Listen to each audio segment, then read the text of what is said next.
give us your icebreaker speech, and we're all very supportive of Lori's speech. All right, Lori. Well, my name is, good morning, Toastmaster, fellow Toastmasters, and distinguished guests. This is my first speech. I got a phone call yesterday to start off my speech to get a little bit of prompting. I was supposed to go online and put a title in for my speech. I didn't. And which brings me to the title of my speech, which I was dead set on procrastination. Figured that would be a great title for me. But last night, when I was trying to work out my speech, mi vida loca, my crazy life, kind of came to mind too. I was, dead set on the points that I was going to make, and I was going to point out using quotes and sayings of, how my life is and what represents me. I was going to figure them out, and then I stopped by Sonic, had a couple of beers with the manager there, and I was still determined, so I went horseback riding. This leads me to procrastination. I was going to set it up, and then I found 2 stray horses, randomly. That kind of set me off. And so that changed my points a little bit. But horseback riding is one of the very important things to me. I grew up in Homestead, one of the few born and raised in South Florida. I lived out in the Redlands at the end of a dirt road, so I am slightly a country girl at heart, and due to my background. I grew up with horses. I've always had them. I don't compete. I do not show or any of the things like that with them, but I ride them as a stress reliever. They say the outside of a horse is good for the inside of a man. And I used to think that it was a lot less than paying a therapist. But now that I'm older and I actually pay my own feed bills and grain bills and all of that for my horses, I'm in debate. I think a therapist might actually be a little bit cheaper. I have 2 that I'm very proud of. And I was discussing with my sister, what should I tell them about me? How should I bring this about? She was like, well, if you use the quotes, that'd be a good idea. Just tell them that you're like your horses. And at first I thought, that might be a good idea. But then I realized that one of my horses is very particular. She has a complex with getting along with others. I started thinking about it. Maybe she's not complimenting me when she's telling me that I should tell them that I'm like my horse. And at that moment, my horse actually did try to kill me. So it did make me think a little bit that maybe it wasn't a compliment. My horse is very difficult. I've actually had people offer to buy her so that way they could shoot her.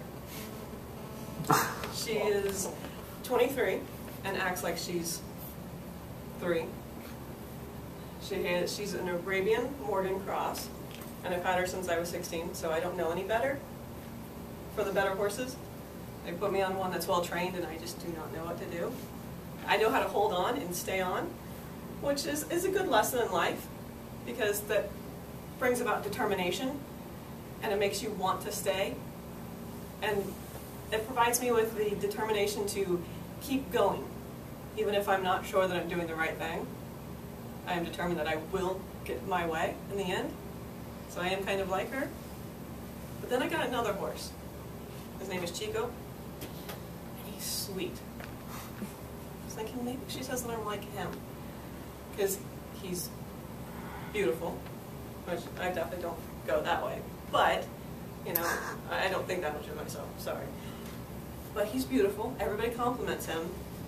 But then she looks at him and says, yeah, you can use beauty is as beauty does. He's a buckskin, which means he's pretty much a blonde. I'm thinking, so now you're telling me beauty is as beauty does is another one that I'm going to use. So he's beautiful, you look at him, he's very impressive when you pull him out. Then you go to ride him. And he's fine, everything's great, but once he gets an idea in his head, you cannot stop him. I tried to give him away. I was on a ride once, and these cows came running at him, and that was it, for 5 hours. You could not stop him. He bounced and jiggled and kept going, and just was so excited about everything for 5 hours. I offered people who had given me compliments on my horse before, here, you want to ride him? You want to take him? Nobody would touch him. So I'm like, well, so now she's saying that I'm high-strung, and I may look good on the outside, but on the inside I'm a little bit questionable.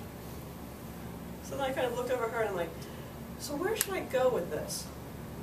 She's like, well, then she kind of started to backtrack. You know, maybe you should just tell them about yourself in other ways. Like, so quotes aren't going to work, and saying that I'm kind of like my animals isn't going to work. She's like, no, stick to the basics then. So you're trying to backtrack out of insulting me. Next. She's like, no, just, you know, you were born in Homestead. It's like, well, I was born in Homestead. I lived there one house for the majority of my life. And then I decided I was going to University of Florida. I was going to be a veterinarian. So I moved up to Gainesville. So my first move ever. I was nervous, but I'm antisocial. And I figured it's not going to change much if I go up there. I don't like hanging out with people down here. I can just not like to hang out with people up there. It worked out for me. So I was gung-ho. All right, I am going to go and be a gator. I'm going to bleed orange and blue. It will happen. So I moved up there, and I got accepted at the last minute. Again, procrastinating. But I did get in. I had no housing. I wound up living off campus with an elderly couple. If anybody has ever gone away to college, you know that's not the ideal situation.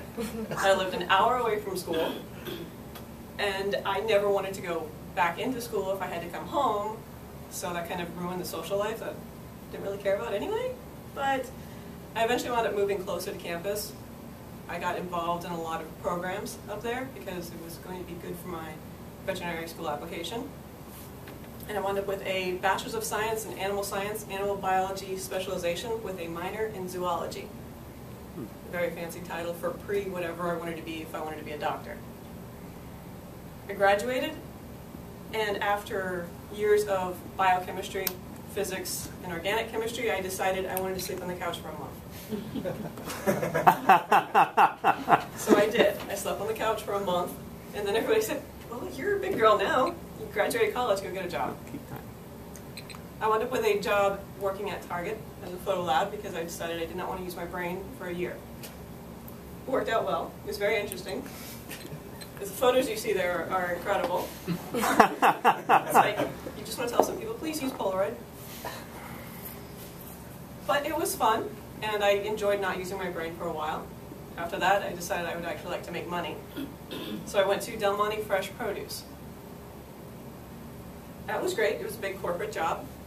I got to experience that. 5 years. First 3, I had a promotion every 6 months. Loved it.